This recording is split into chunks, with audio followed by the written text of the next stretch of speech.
Welcome back to the show.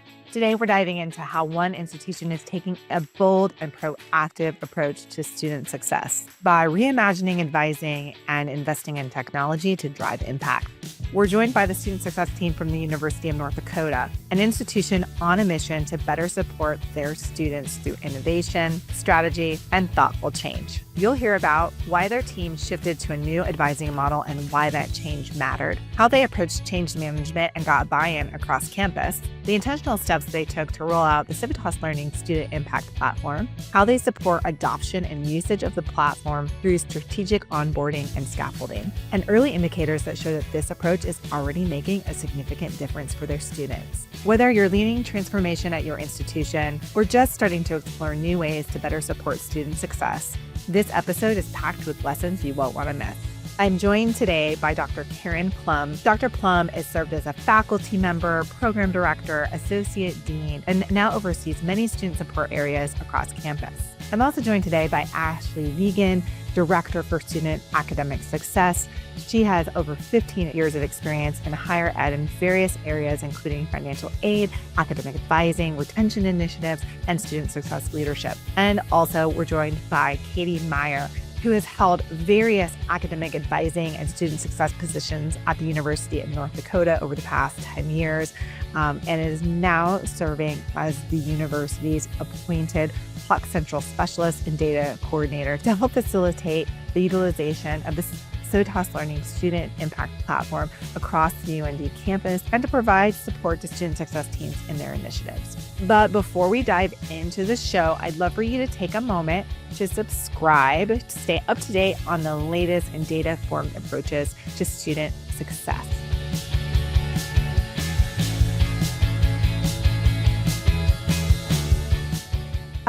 Karen, Ashley, Katie, thank you all for joining me. Welcome to Next Practices. Thank you. Thanks for having us. I'd like to start by just setting the stage for our audience so they can get to know you and your institution a little better. Can you tell us about the University of North Dakota, who it serves, its mission, and each of your roles in it? Yeah, I can get us started. The University of North Dakota is a flagship four-year research institution. We're an R1 institution. We serve about 10,000 undergrad students and about 15,000 students total. We have a pretty good mix of on-campus and online or distance students that are part of our population here at UND. Our overall mission is to serve the state of North Dakota and the community surrounding us. We work with all of the other institutions within our system, and we serve all of our students across our campus and work closely with our community partners as well. My role at the university, I'm the Vice Provost for Undergraduate Studies and Student Success, so I'm primarily focused on all of the areas that oversee onboarding of our new undergrad students, transfer students, helping students get settled and situated at the University of North Dakota, helping them find their place here, where they belong, and then helping them get to that finish line. And then, Ashley, do you mind sharing what your role is in the work? Yeah, definitely. My name's Ashley Vegan. I'm the Director for Student Academic Success. So I get to work with all of the caseload professional academic advisors on our campus, as well as a group of academic advising coordinators who work closely with all of those academic advisors. I work with our transfer team very closely, and then also helping with advisement and registration for all of our incoming freshman students, which is hot and heavy right now. That is what we are doing, getting hundreds of incoming freshman students enrolled right now, which is very, very fun. So I've been at the institution for about 11 years, and I'm very fortunate to work with this team.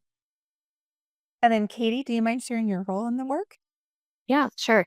So my title is Hack Central Specialist and Data Coordinator. So Hack Central is our Civitas product that we branded for our university mascot.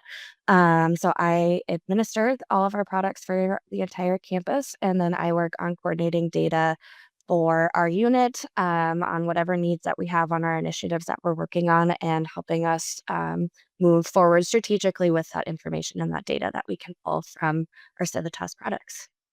Well, I'm really excited to have you all here. And I know that you're doing a lot of really good work to help improve and enhance support for your students.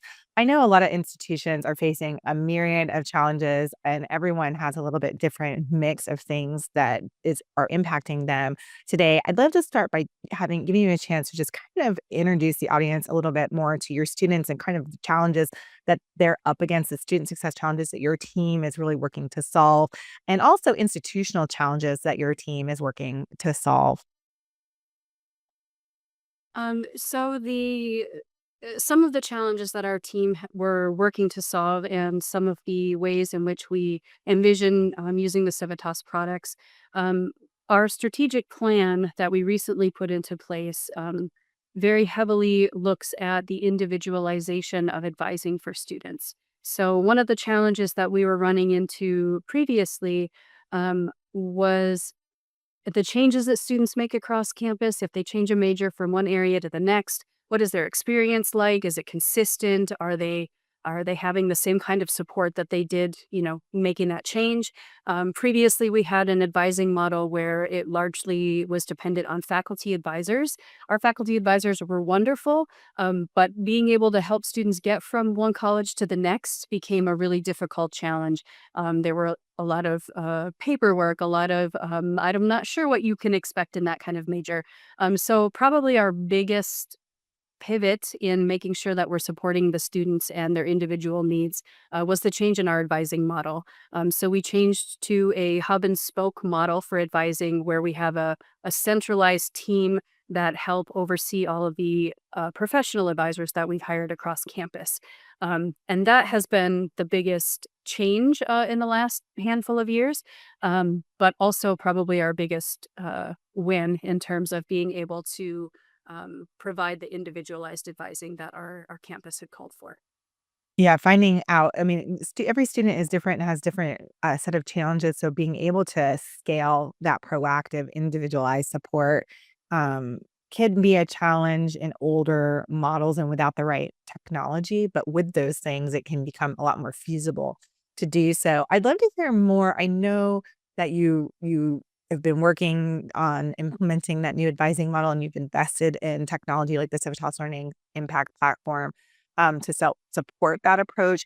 I'd love to know a little bit more about your experience with those decisions, like why your team decided to change its advising model, and why you decided to invest in a technology to support that work.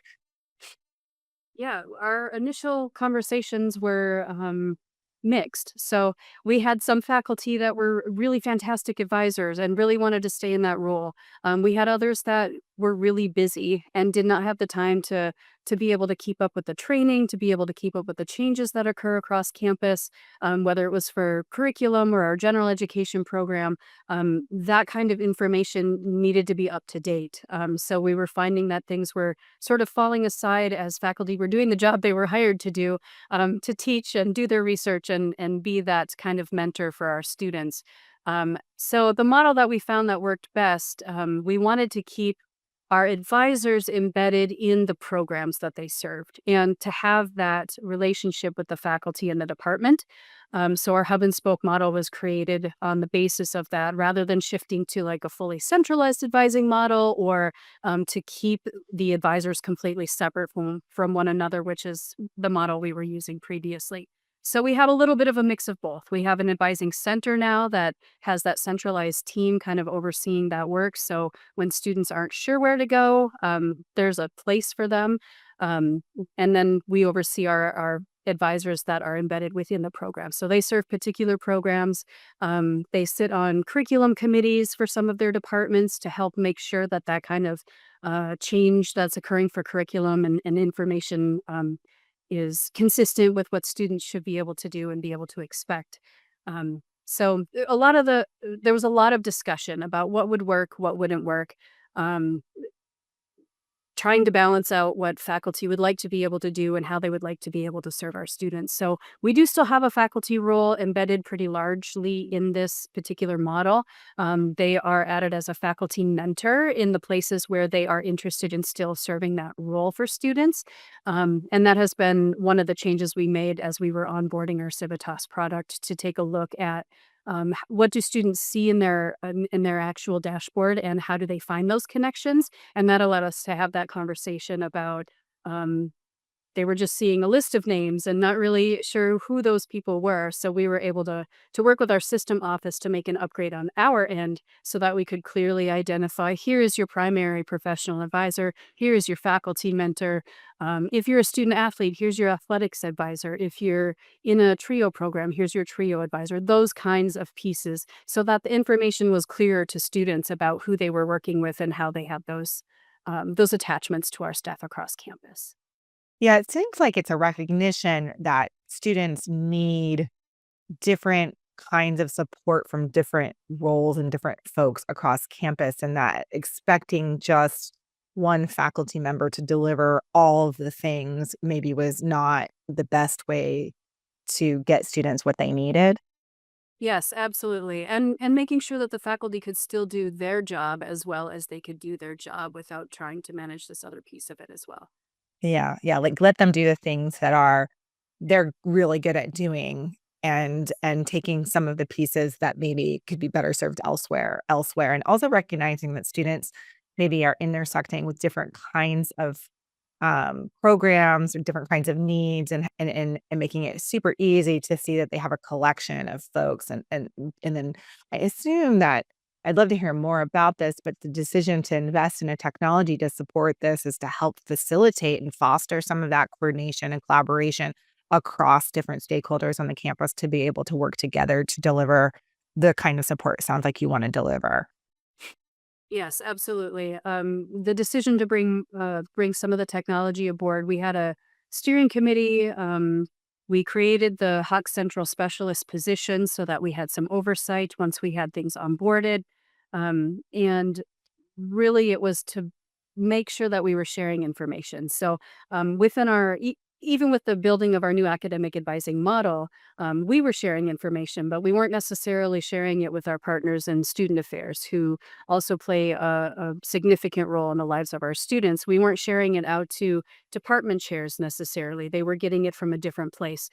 So, our vision for bringing this aboard was to really have a place where all information was shared across campus so that everyone knew what was going on with the student. They didn't have to start from scratch every time they came in to have a conversation with a new staff on our campus. So that was kind of our big overarching goal of how to implement the product and how to bring it about. And um, yeah, Katie can talk a little bit more about specifics of how we did that. But the goal was to make sure that the information was easily shareable and that um, everyone had it at their fingertips, and it was something available, but for us, but also for students, so that they could see who they were working with and why that person was listed in their information.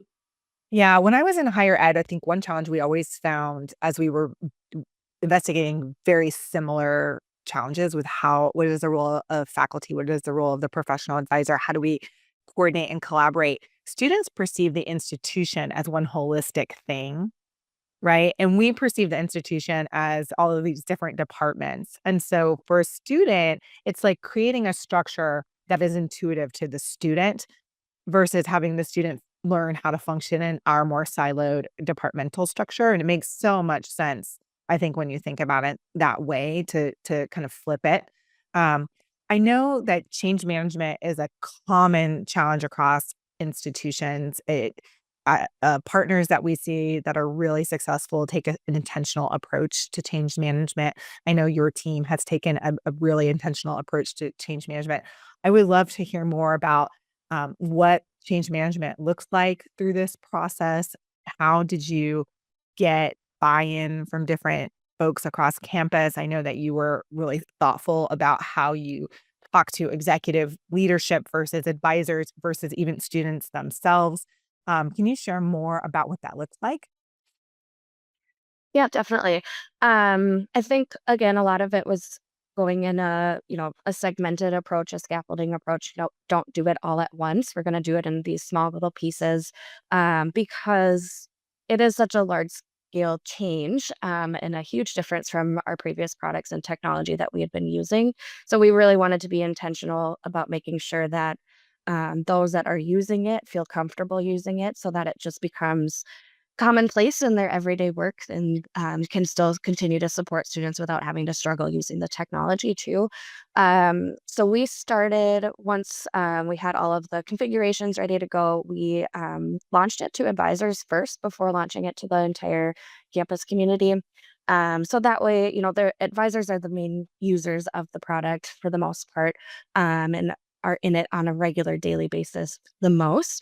So we really wanted their input and their feedback on how to strategically use the information and the tools that the products offer to help them be more efficient in their work, and how can they get to the information that they need to help support the students that they're meeting with. Um, so that was a whole semester long process that we worked with advisors.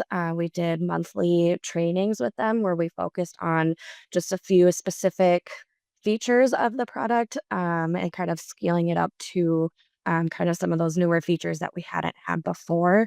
But throughout all that process, we kept asking for their feedback, like, how is this working for you? How can you see this working in your work with your students and in your meetings and appointments with them? And then through that process, we also actually selected a group of advisors that we called champions. We called them our Hawk Central champions. So we had 5 academic advisors, professional academic advisors that had extra time added to their duties, something along those lines, where they were focused on Hawk Central and the Civitas products and learning it. And so they were spending extra time. Kind of digging into the features and how does this work? How should we recommend advisors use this specific feature, and kind of trying to break the system, quote unquote, so that we can figure out where we should give that advice to other advisors in using the products. So that was really instrumental too in helping us learn the system and creating our training materials. And they were also able to help support the other academic advisors too. They were kind of a go-to person for advisors as they were using it to ask questions to and figure out how things work. And then they were also really instrumental in helping us determine what do we focus on next? What pieces should we start learning more about? What pieces should we start informing advisors about and training them on, and helping them utilize the system? Um, and then from there, after we launched the product fully to our campus community, we also asked for faculty to opt in to a pilot program of testing out the alert system. We had a previous alerts program before with our prior products, and so we really wanted their feedback and their buy-in too on how does this work, what can we do to make this work the way that you want it to and expect it to. So that was really cool to be able to have some faculty choose to test out, be early adopters of the alert system, and provide really meaningful feedback to make sure that we are getting the information that advisors need and that students need to be successful and supported in the courses from their faculty as well. I think in general, having those different groups and finding those champions really helped build buy-in. We've asked them many times to, um, share out their experiences of using the products and talking about it in their department meetings or with other staff on campus. So I think that's really helped get some of those early adopters too in using our product. I don't know, Ashley, do you want to share more information about buy-in? Yeah, definitely. Yeah, this was a very tiered approach that we took. We were so intentional about what things we rolled out at what points and why it would make sense. We really tried to put a puzzle together because there's a million things to do. And so I really want to highlight the trainings we did with advisors in that spring semester, pulling out 3 or 4 features and pulling all of our advisors together in one room, playing around with it, walking around, asking them to do this, that, or the other. They all had their laptops. It was a very collaborative approach that we took. It was very, very hands on.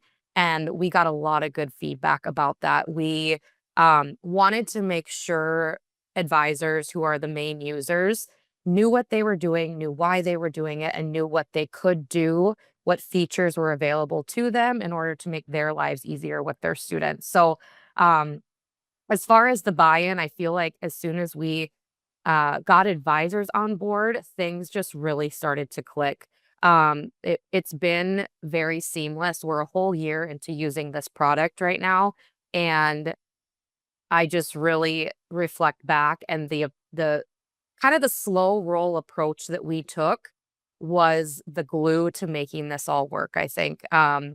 It's we have very few issues that pop up about Hawk Central, our Civitas product now. And I think that's due to the way that we implemented and how intentional we were about those things.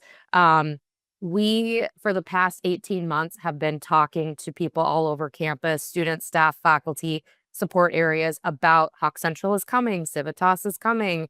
These are the features. So we really were able to hype it up and talk about it in advance of it rolling out.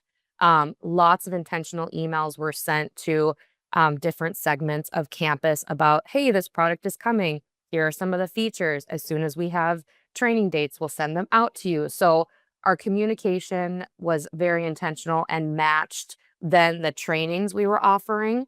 We also held a very open door approach to everything that we did. We asked for feedback continuously. We wanted people to ask questions. We wanted people to bring their concerns to us. If they thought, this isn't going to work very well, or how is this going to work with my student? We thought about those very methodically. We would go back to Civitas and say, what about this? What about this? This might not work well. So all of these questions and concerns we would continuously bring back to Civitas, and they would help us work through solutions. Sometimes it is what it is, and sometimes it's, oh, we haven't thought about that.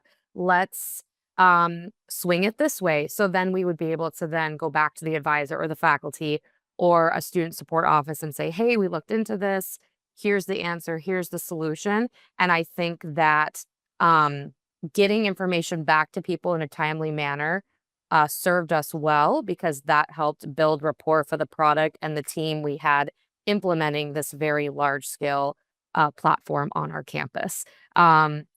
Katie and I did the president of the university does interview bi-monthly with different people on campus, offices on campus, just to learn more about what's going on. So Katie and I did an interview with him last fall semester. It's just a quick 5-minute blurb in our office. So that helped also spread the word about Hawk Central and Civitas, the importance of academic advising, prereqs, all of those different things. So I think that also continued to spread the word about, hey, this is here, this is happening, it's not going away, we're here to stay, type of thing. So that was a big piece of buy-in, and a lot of people across campus saw that, which was cool. And kind of going back, I think the name of the game is continuous improvement. We are, in general, never satisfied with exactly where we are right now. We want things to continue to get better and better, and we want to continue to build efficiencies in everything that we do. Students are constantly changing, so we need to constantly change. And I think especially with this product, we have taken that approach. Katie, Karen, and I are always talking about those things. This student populations, we have a lot of transfer students, a lot of online students, a lot of part-time students, and we also have a lot of traditional 18 to 22-year-old students. So we have this melting pot of all different types of populations, and one size does not fit all. So we are constantly talking about how can this product meet the needs of all of our different students, which I think is also very important when we're talking about Civitas and how to recruit students and how to retain students when we're communicating with administrators and faculty and other staff. We have to think about our whole picture of what our 15,000 students is comprised of. It's remarkable because it's not just we onboarded a small department or one team. It sounds like, and correct me if I'm wrong on the scope of this, this is something that was rolled out across. You started with advisors and you started with champions, but are rolling it out to other stakeholders on campus as well, so there can be a coordinated approach to delivering like the right support to the right student rather than having one size fits all cookie cutter services for every student that are reliant on the student, identifying that they need that service, which I think is always a challenge as students underutilized resources because they don't always know that's for them and they feel intimidated and it's hard to ask for help and all those things. Is that understanding, is that the right understanding? Yeah, we've rolled it out to the entire campus at this point. So we do have a pretty strong faculty governance. So the change in our alert system, for example, went through faculty governance. That had to be a change to our policy and the way that folks were using it.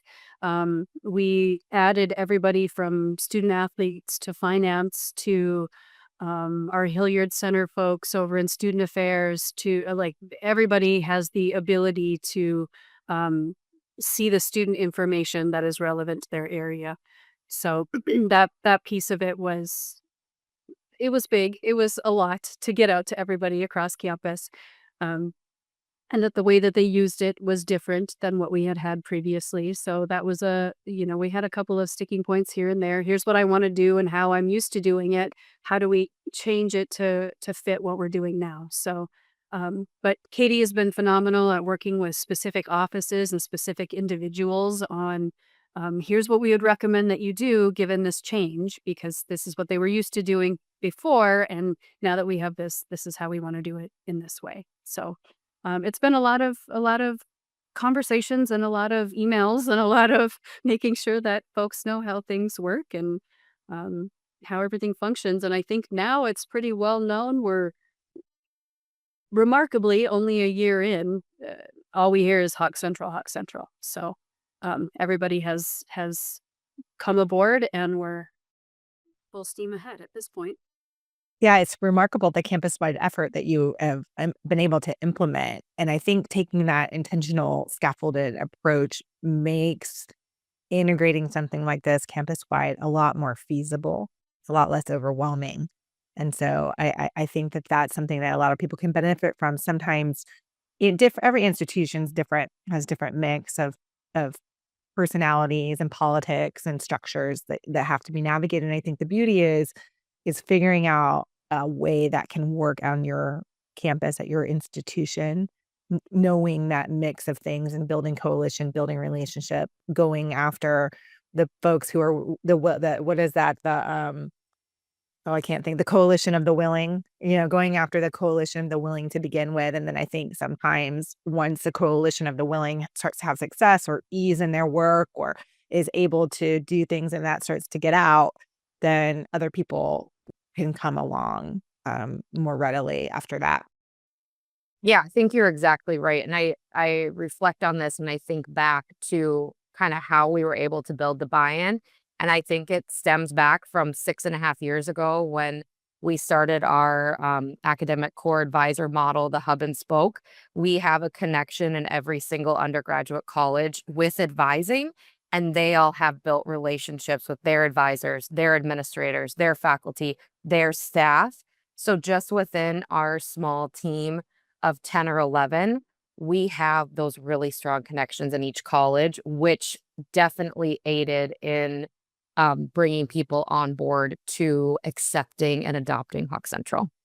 Yeah, it's really remarkable. Well, I know you're still really pretty early in your process. You said you're a year in, which it sounds like you've accomplished so much in a year. But I know that sometimes even the year in with the amount of work and coalition building that you've done, that there are probably early indicators of success from this new approach. What are you seeing? What are you excited about? What is the trajectory that you see this going in as you move forward? Yeah, for sure. We're excited about a lot. I think the biggest indicator of success thus far is our retention continues to grow. It continues to go up each year, which is very, very exciting. Every mid to late September, we get our retention number, our fall to fall official iPads number, and it's exciting. We were higher the last 2 years than previous, and I'm hopeful we're going to be up again this September. We make sure to pause for a minute and celebrate that success because that's a big deal.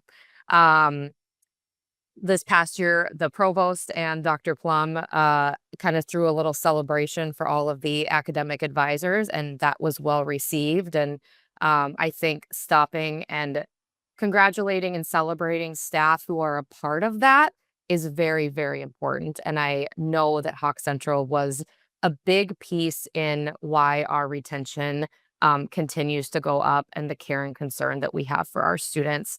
Lots of efficiencies within advising. Advisors are able to pull their 350 student caseloads with ease. They're able to make static groups. They're able to communicate out to certain populations of students with 2 or 3 clicks of the button.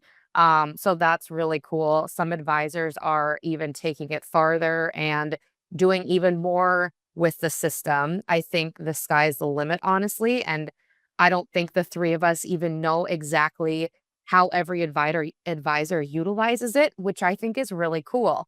But what I hear lots of talk is, like, even in the hallway, I'll hear 2 advisors talking about something. They're like, "That's cool. I want to do that." And they'll run into an office and they'll teach each other. So there's a lot of that going on, which I think is awesome. Like I talked about earlier, different populations of students need different things. And so advisors have been able to customize the tools within Hawk Central to build different lists and groups. I think we'll probably talk about this later too, but we've created a really robust communication plan to reach all of our students at very specific points in the semester, week 2, week 5, week 8, and so on and so forth, with different messaging that we've built based on how students are doing academically. So we have academic warning students that receive different messaging than our students who are doing well in their classes based on the alerts that faculty are providing for us at 2 different points in the semester. So it lets students know where they're at. It lets students know who to reach out to. It's all with clicks of the button, but everything on the back end we've done to build this up has been very, very successful and well received by advisors and students as well.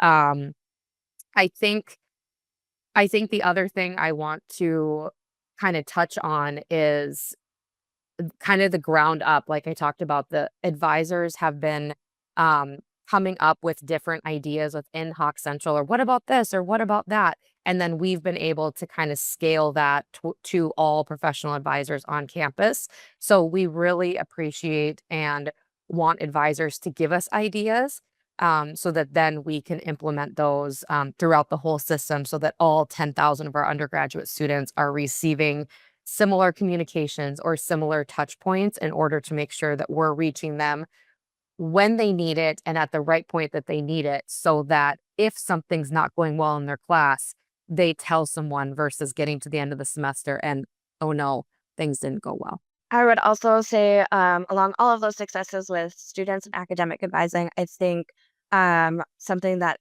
at least for me, because it pertains to my role, that I'm very excited about is just the real time information that we have on our students and all of the little data pieces and information that we can gather on our students. We're able to learn more about who our students are and who are the students utilizing our resources, who are the students that aren't utilizing our resources, and how can we take that information to do different outreaches and create different initiatives for different populations of students too.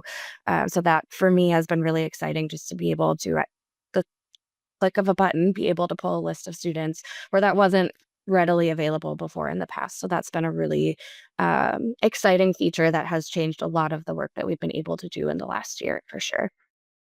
Yeah. Yeah, it's really I love that you spoke about wins and successes, both big and small, because I think sometimes we focus on those big institutional goals like retention and completion rate, which are important, is what we're laddering up to, but it takes those smaller efficiencies, those having the capacity to really deliver the right support to students, being able to see which students need support, being able to easily do that, being able to organize, being able to communicate, being able to not make the students say the same story over and over again everywhere they go on campus. Those are all huge, and those things culminate and work together to influence improved retention and improved student outcomes across the experience, not just retention, but completion, career readiness, engagement with the institution. All those things get better when I think an institution can work together to support a student. So it's really exciting to hear that you're seeing some of those things too, and that you mentioned those wins as well. Well, we've covered a lot of ground. I always like to give the last word to my guests to make sure if there were any other lessons learned or things that you would like to share with leaders and teams in similar situations before we sign off. Well, thank you so much for this. Some of the lessons we've learned: take your time. When we first jumped into this, we thought we were going to do all these huge, and very quickly learned that that was not the way to go. We had to take our time. We had to do this in an orderly fashion so that we weren't stepping over one another trying to get to our endpoint. So taking your time to onboard it well, and really, we spent a lot of time making sure the data was accurate. We spent a lot before anybody else even looked at it. So just taking all of that prep time and knowing what you are presenting to other people who are going to be using it was a huge part of this. It took a long time to get to that point. And then when you start rolling out to folks, to make sure that you're choosing people who can be champions for the product. And I think that that was big for us, to find folks who wanted to learn more about it and wanted to dig into it more. Having the faculty opt in to do a pilot, for example, and giving us feedback on that. Because those folks also helped to share the story. That was another big piece of what we did. We tried to share the story, not just with our advising team, but with our president and with the rest of the campus and with our faculty governance folks as well. So just sharing that story really broadly, um, and making sure that you're open to feedback. I think that was the other thing. So when we first kind of rolled out to when we first rolled out Katie's position in particular, we made it really clear that she was our, if you have a complaint or a concerned person, here's where you go. And that actually streamlined a lot of things, because we had the registrar's office, we had our analytics and planning team, we had folks from our institutional technology team. We're all part of our like leadership steering group.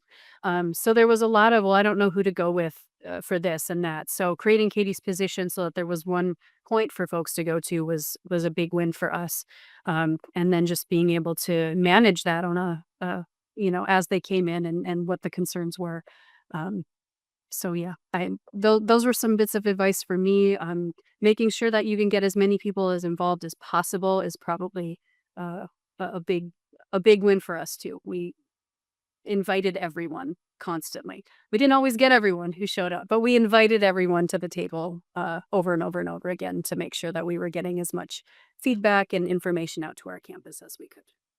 Yeah, I think that those are all really important things, and I've seen over and over again people do bits and pieces of those, but very few do all of them, and I think it does matter, and especially taking your time. I think we often, it's a big investment, and we want the results yesterday, right? Because we're talking about students succeeding, and so the thought of having something start to um, pay off in the future makes us feel a little bit queasy, I think, as student success professionals. But the thing is, you got to start somewhere, and you got to do it right. And sometimes that takes time. And so I think that's fantastic advice. And I think the other thing that I see a lot, where people get stuck, is wanting the data to be perfect, but the data isn't going to be perfect. That's like an ongoing process. And I know here at Civitas Learning, that's part of what you're getting by investing, is a partner to help you get your data in order, helping it to be organized and coded and clean so that you can use it. That is part of the process of connecting with us. And so if you're listening and you're thinking, "Oh, I'd love to do this, but our data is a mess," I don't let that stop you. I think sometimes that's something that people get stuck, it does not have to stop you. And I think building that coalition is so important as well. So thank you for sharing those lessons. And um, well, thank you so much for joining me on Next Practices. I'm excited to call you guys up in September and see what your iPads numbers look like, and to continue to see the work that you're doing. I'd love for you to come back in the future and share as this evolves. Thank you. Sounds great. Thanks for Thanks, having us. everyone.